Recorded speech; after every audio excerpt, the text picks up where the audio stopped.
きやがった。おい、あっちだ。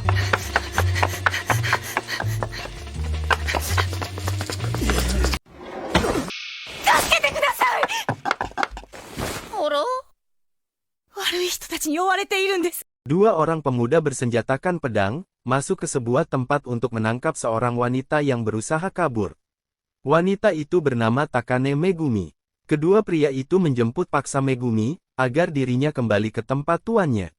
Namun, saat salah satu tangan pria mencoba menarik tubuh Megumi, tiba-tiba, sebuah kepalan tangan Sanoh mendarat tepat di wajahnya. 口の利き方に注意しな。 Akibat pukulan keras Sanoh, pemuda itu pingsan. Sementara temannya yang terlihat kesal, mulai mengoceh dengan menyebut bahwa mereka adalah anak buah Kanryu. Ia terus mengoceh dan mengancam. Sesaat berselang, sebuah mangkuk minum melayang dan tepat mengenai wajahnya, hingga membuat dirinya ikut pingsan. 俺たちは関龍さんの私兵団員だぜ。注意しろっつってんだ。 Kenshin bertanya kepada Sanoh, mengenai siapa sosok yang bernama Kanryu itu. Sanoh menjelaskan, bahwa ia adalah seorang pengusaha muda yang memiliki banyak pengawal dan melakukan beberapa bisnis haram. Lalu Kenshin bertanya kepada Megumi, mengapa dirinya dikejar-kejar oleh pengawal Kanryu. Sebelum Megumi sempat menjelaskan, tiba-tiba muncul pemimpin pengawal bernama Besimi. Ia memperingatkan agar Sanoh dan Kenshin tidak ikut campur dalam urusan mereka. Merasa mendapat perlindungan, Megumi menolak untuk kembali kepada tuannya, dan menyuruh pengawal itu untuk kembali tanpa dirinya. Mendengar jawaban Megumi, wajah pengawal itu menjadi kesal, dan mulai menyerang orang-orang di belakang Megumi, untuk menakut-nakutinya.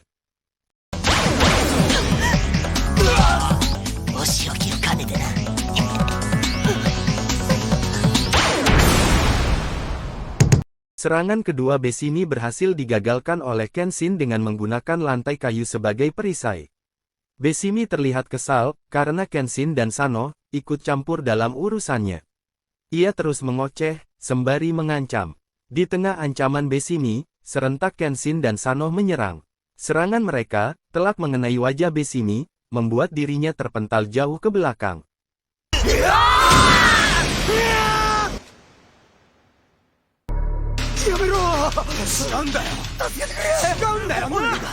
Kedua pengawal yang gagal membawa Megumi, mendapatkan hukuman dari Kanryu. Kedua pengawal itu dihabisi oleh pengawal lainnya atas perintah Kanryu, sebagai ganti kegagalan mereka dalam menjalankan tugas. Sementara di lantai atas atap gedung, Kanryu tengah menyantap makan malamnya, didatangi oleh Aoshi, seorang pemimpin dari kelompok Oniwabansu. Ia memutuskan akan turun tangan untuk menangkap kembali Megumi yang telah lari dari Kanryu. Aoshi bertanya mengenai keberadaan Megumi kepada Hanya, yang merupakan anak buah Aoshi seperti halnya Besimi. Hanya, memberitahu Aoshi bahwa Megumi tengah berada di sebuah sekolah pedang Kamiya. Lalu ia menyuruh Hanya, Hiyataka dan Besimi, untuk menangkap Megumi dan membawanya ke hadapan Kanryu. Melihat gerak cepat yang diperlihatkan Aoshi, membuat Kanryu terlihat puas dengan kinerja Aoshi. Di tempat lain, Megumi menjelaskan kepada Kenshin, bahwa Kanryu memiliki sekitar 60 pengawal yang ahli pedang. Namun, ada satu pengawal Kanryu yang sangat berbahaya. Dia adalah Aoshi Shinomori, pimpinan Oniwabansu yang dulunya bertugas sebagai penjaga benteng Edo. 明治維新寸前、齢15にして江戸城警護の御庭番衆のお頭になった天才隠密Shinomori Aoshi. Saat Kenshin tengah berbicara berdua dengan Megumi, Kaoru mencoba mendengar pembicaraan mereka, namun ia dipergoki oleh Sanoh hingga membuatnya malu. 盗み聞きはよくねえな、嬢ちゃん。佐野、異常はないでござるか。お、今のところはな。 Kenshin memberitahu Sanoh, di antara pengawal Kanryu, ada sekelompok orang yang dianggap berbahaya, yaitu kelompok Oniwabansu. Kenshin berpikir bahwa mereka telah mengetahui Megumi tengah bersembunyi di sekolah pedang Kamiya, oleh karena itu, Kenshin meminta Sanoh agar memperketat penjagaan. Saat Kenshin menyebut nama Oniwabansu, seketika wajah Kaoru dan Sanoh terkejut mendengarnya. Bahkan Sanoh berpikir bahwa musuh mereka kali ini, bukanlah orang sembarangan. Kenshin ingin memastikan Kaoru, Megumi, beserta seluruh anggota dojo Kamiya lainnya berada dalam keadaan aman. Di tengah pembicaraan mereka, tiba-tiba, seseorang datang menyerang dojo Kamiya dengan menghancurkan dinding. おとなしく恵みを渡しな。そうすりゃちった手加減してやるぜ。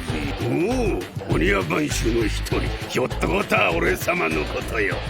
Kenshin dan Sano siaga, bersiap menghadang Hiyataka.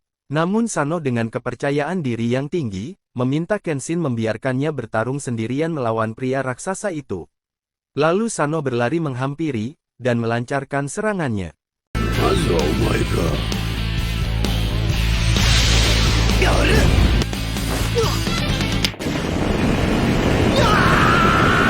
必殺火炎吐息をよくぞ避けたな。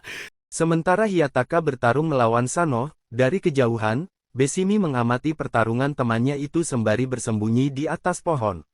Dengan penuh keyakinan, Besimi menganggap Hiyataka yang memiliki jurus semburan api, akan mudah mengalahkan perlawanan Sano.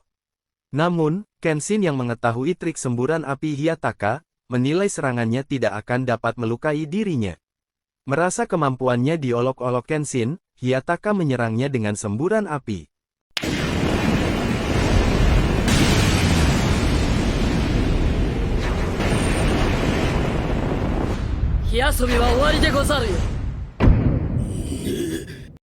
Kenshin bersiap melakukan serangan balik kepada Hiyataka. Namun, sebelum sempat menyerang, Sano melarang Kenshin untuk ikut campur dalam pertarungannya.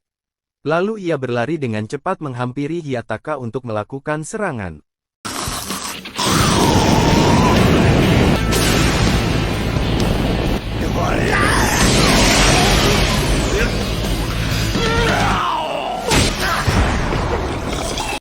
Saat tangan Sano masuk ke dalam mulut Hiyataka, ia menarik sebuah kantong besar berisi bahan bakar yang dijadikan trik semburan api olehnya.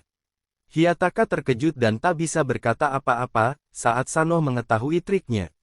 Lalu Sano mulai meremehkan kekuatan Hiyataka, menilai jurusnya hanya sebuah tipuan. Mendengar cemoohan Sano, seketika ia menyerang dengan penuh amarah, namun gagal.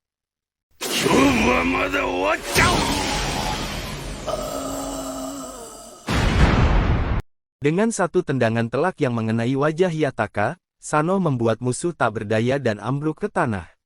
Di sudut lain, Megumi terperangah melihat kekuatan yang dimiliki Kenshin dan Sano yang menurutnya sangat luar biasa. Namun, di sisi lain, kekalahan Hiyataka membuat Besimi menjadi kesal dan tertekan.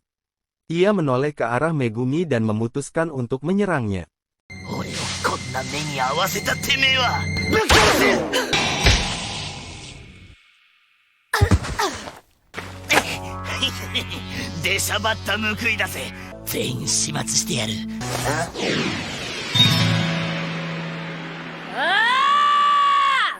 Di saat serangan Kenshin akan telak mengenai Besimi, hanya muncul dari belakang dan menyelamatkannya. Ia membawa tubuh Hiyataka dan Besimi yang sudah tak sadarkan diri. Ia menegaskan bahwa pertarungan kelompok Oniwabansu melawan Kenshin belumlah selesai. Dan sesaat kemudian hanya pun pergi meninggalkan dojo Kamiya.